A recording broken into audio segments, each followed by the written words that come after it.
식구들 안녕하십니까. 반갑습니다.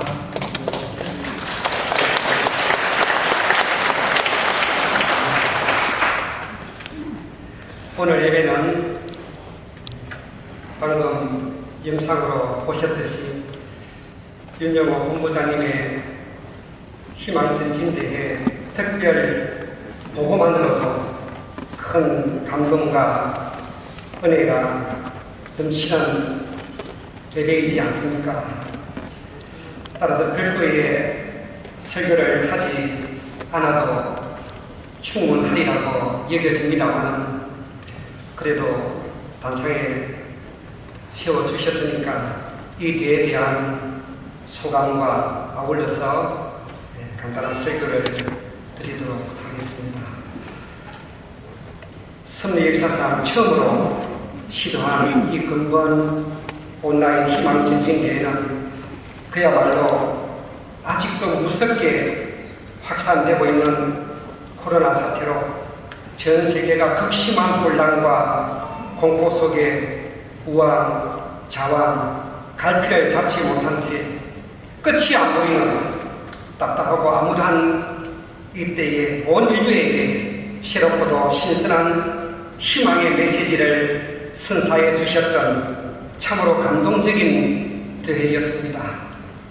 식구님들의 소감을 들어보면 어떤 식구님은 이젠 시대가 완전히 달라졌구나 하는 것을 실감하게 되었다라고 하셨고, 또 다른 식구님은 진정 참 부모님의 비전만 우리가 세계 앞에 당당하게 그리고 지혜롭게 전달해야 하는 희망임을 다시 한번 확신하게 되었다 라면서 힘주어 말씀해 주셨고, 또 다른 식구님은 이 세계의 참 부모님을 모르는 사람이 없게 해 달라는 참 어머님의 말씀을 마음속에 새겨서 더욱 열심히 활동하겠습니다 라는 결의를 보여주는 식구님도 계셨습니다.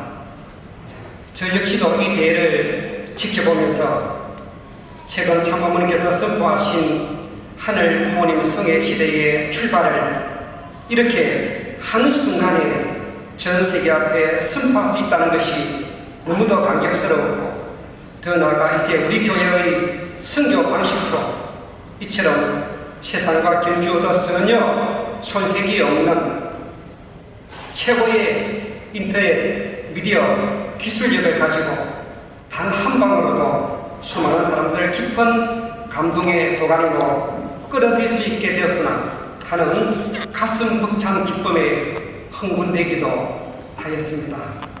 솔직히 처음 저는 어떻게 전 세계에서 200만 명이 온라인으로 이 대회에 참가하게 할 수 있을까 하는 의문을 가졌습니다. 하지만 방금 윤영호 본부장님의 특별 보고를 통해 이 대회가 각 국가별 국영방송과 민간방송, 유튜브와 페이스북 등을 통해 실시간 생중계되었고, 각 언론 매체들을 통해서 지속적으로 보도가 이루어지면서 이 대회를 클릭한 인원수가 자그마치 2억 뷰가 2억 명이 넘는 사람이 이것을 보고 또 시청했다고 하는 이 팀 기록을 남겼다는 보고를 들으면서 정말 인터넷의 위력이 얼마나 대단한가 하는 것을 다시 한번 실감하게 되었습니다. 참 어머님의 명을 받들어 근본대를 기획하고 진두지하셨던 윤영호 본부장님마저도 이 방금 특별보고서에 솔직히 이 보고를 드리는 지금도 저는 이러한 사실들이 꿈만 같습니다 라고 소감을 밝히지 않으셨습니까?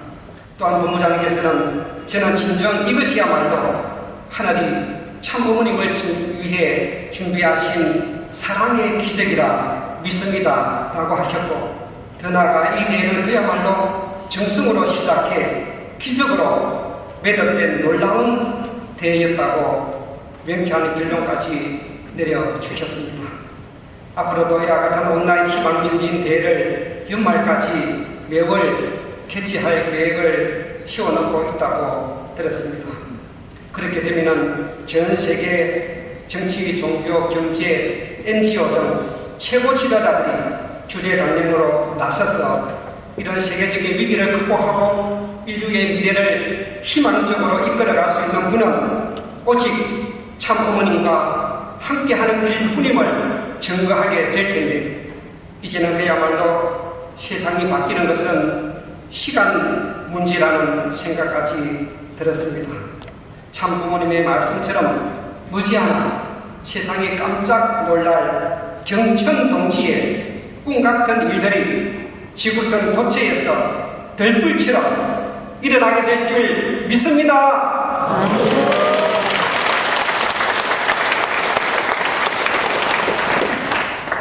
이제는 누구든지 폰만 가지고 있으면 아무리 멀리 떨어져 있어도 참 부모님의 업적과 사상을 세상 사람들에게 마음껏 증거하고 자랑할 수 있는 그야말로 사이버 선교 시대가 활짝 펼쳐지고 있습니다. 찾아보니 참 아버님께서도 이미 오래전에 이런 시대가 올 것이라고 예견하신 말씀이 있습니다. 아버님의 육성으로 나오는 것은 아니지만 한번 동영상에 나와 있는 내용을 보도록 하겠습니다.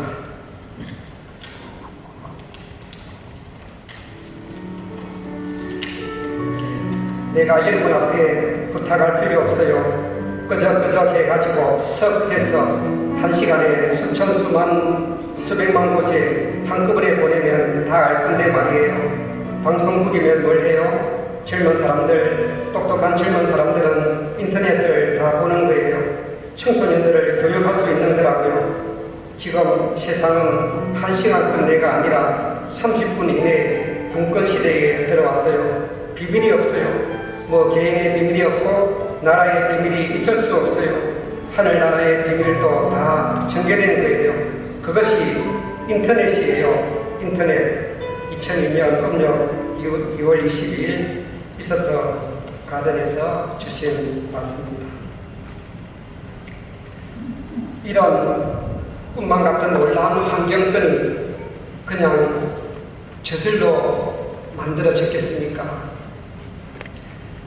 8년 전, 이제 곧 성화들이 가까워져 8년 전 참 아버님의 갑작스런 성화 이후 앞이 깜깜하셨을 참 어머님께서는 중단 없는 전진을 명하시며 직접 선두에 서셔서 승리의 키를 붙잡으시고 그 진풍랑을 헤치며 맨 밑바닥 환경에서 8년 만에 이토록 기적같은 놀라운 세계적인 환경권을 넓혀 나오시기까지 참 어머니께서 걸어 나오신 그 길이 얼마나 고달프고 힘드셨겠습니까?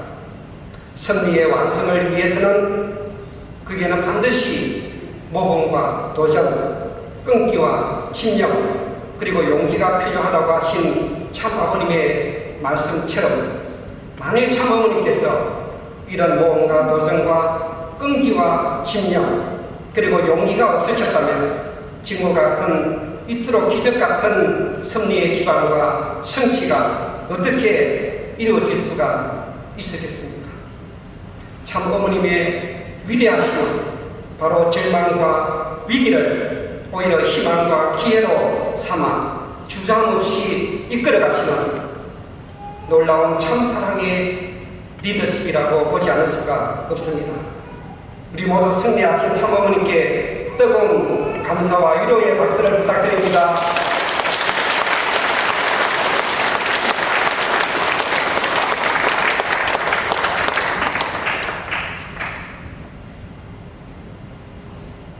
저는 금방 온단 희망전지대회의 대승리는 물론이지만 조금 더 거슬러 올라가서 지난 2월 참부모님 승탄 100주년과 천주성원 60주년을 기념하여 킨텍스와 천연단지에서 개최된 수십 가지의 국제적인 대규모의 행사에 직간접으로 참석하면서 받은 그 짜릿한 감동을 지금도 잊을 수가 없습니다.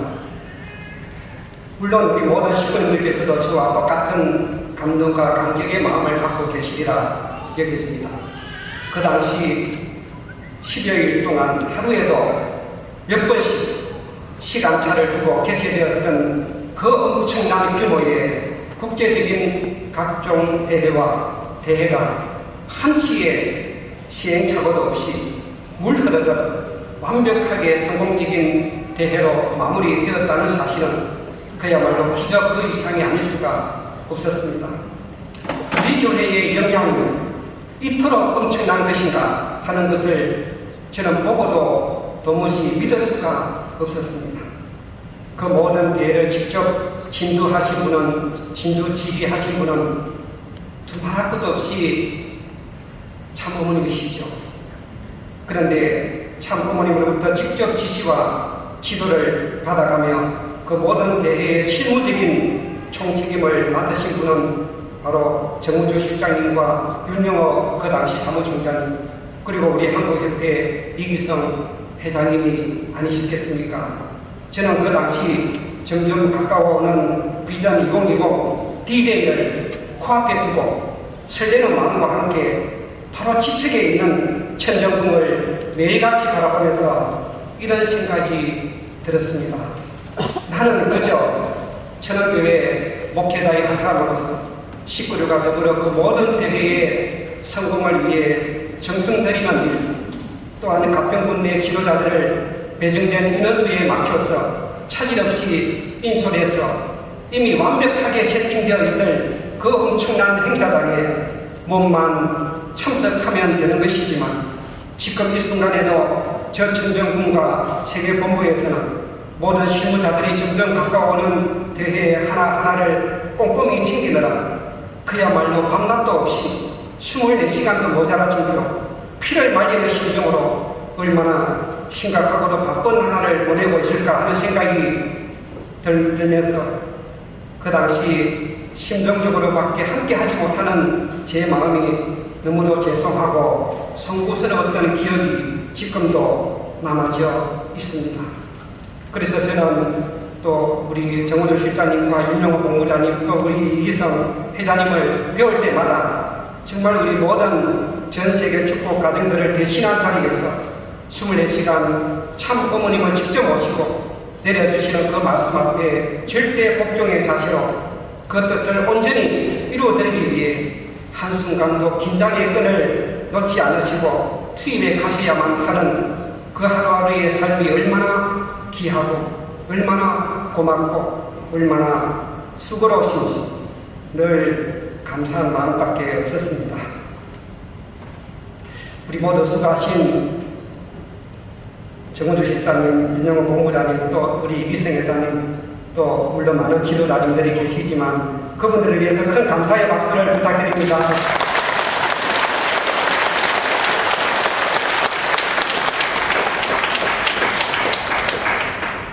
저는 오늘 설교를 준비하면서 주제로 뭘로 삼을까 많은 고민을 해보았습니다.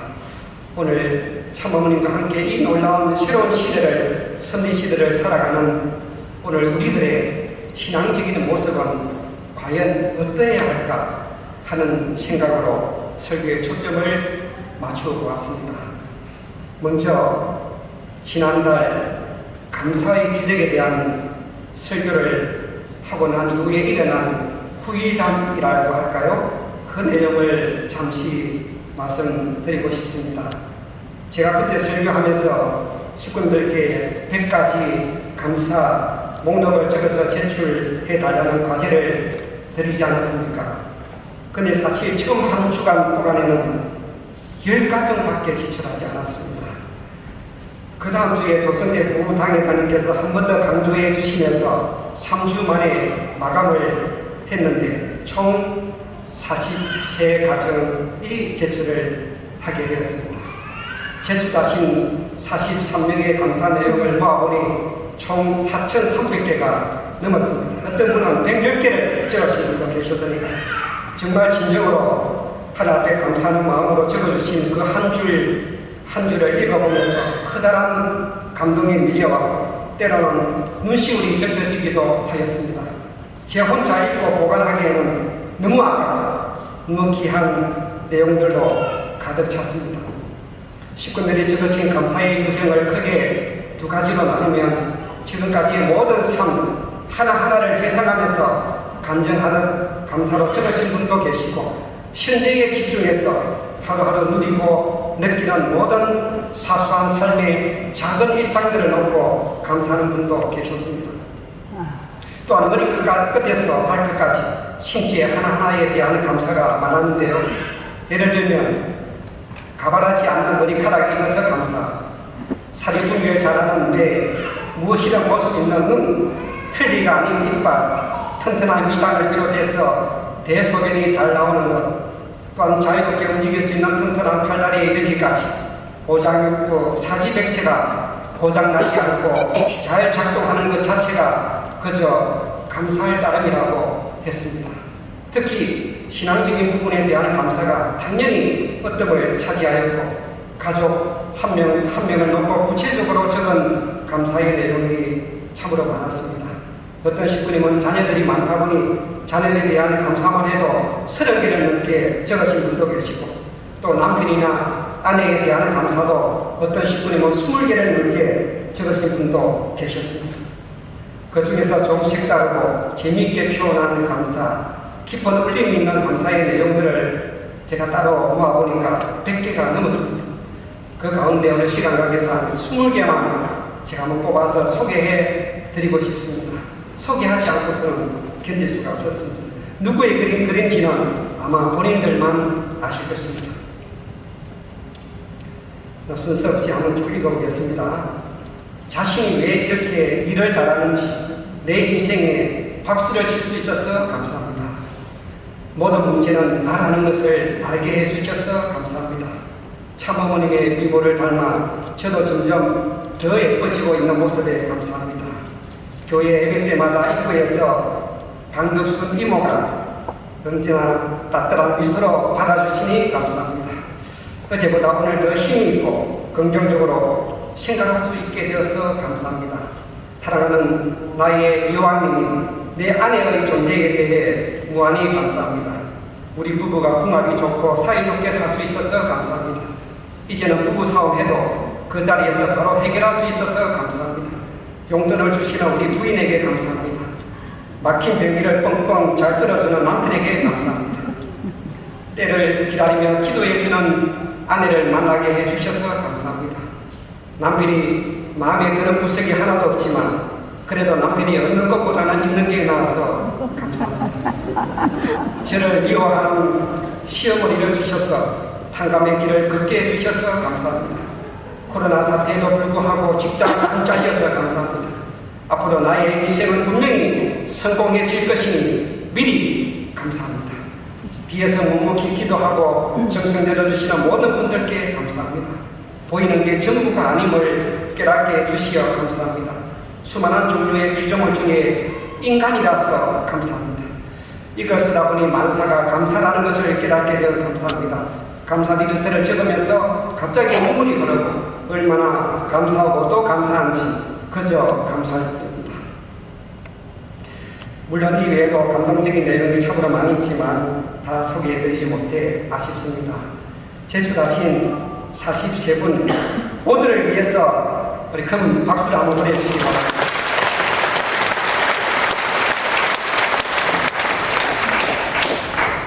아직 많으신 분들이 안 적으셨죠? 꼭 과제로서가 아니라 지금이라도 한번 적어보시기를 다시 한번 권장합니다. 반드시 100가지를 채워보시는 것이 중요합니다. 이제 적어서 제출하지 않으셔도 됩니다. 또 선물도 드리지 않습니다. 그렇지만 적으시다 보면 분명히 선물보다 더 큰 감동과 기쁨이 주어질 것입니다. 오늘 설교, 준비한 설교 제목은 부활하는 신앙입니다. 먼저 말씀 순도 하겠습니다. 첫 성경에 나오는 말씀입니다. 우리는 부활의 날을 고대해야 됩니다. 땅을 통하여 하늘을 부활시켜야 합니다. 우리는 부활의 근거지가 천상인 줄 알지만 아닙니다. 이 땅입니다. 이 땅이 중심입니다. 부활의 근거지도 해결점도 이 땅에 있습니다. 그러므로 땅에서 먼저 부활한 사람이 나와야 됩니다. 참부목에게 나오는 말씀입니다. 부활하는 데 있어서 우리 심정이 문제입니다. 하늘이 바라는 대로 현실에서 가치적인 맛을 내는 사람이 되어야 합니다. 이 기준을 이룬 사람이 있다면 그는 억청만금을 주고도 바꿀 수 없는 사람입니다. 그는 모든 것을 잃어버린 사람 같으나 모든 것을 갖고 있는 사람입니다. 아주 이외에도 참부모의 말씀 속에 부활에 대한 내용이 참으로 많이 나옵니다. 이 부활이라고 하는 말은 우리 식구들도 이미 잘 알고 계시겠지만 구원의 의미도 담고 있고, 구원은 또 복귀를 의미하고, 복귀란 새로운 생명으로 거듭나는 중생을 의미하기도 합니다. 이처럼 부활은 우리의 신앙길에 있어서 폭넓게 사용되어져 오고 있는 단어입니다. 원리강론의 부활론을 보면 이 부활의 참뜻을 분명하게 명쾌하게 설명해 놓고 있습니다. 즉 부활이란 흙으로 분해되었던 육신이 다시 원상대로 살아가는 것이 아니라 인간의 타락으로 초래된 죽음, 즉 사탄 주관권 내게 떨어진 이 땅으로부터 복귀 승리에 의해 하나님의 직접 주관권 내로 복귀되어 나아가는 그 과정적인 현상을 의미하는 것이라고 했습니다.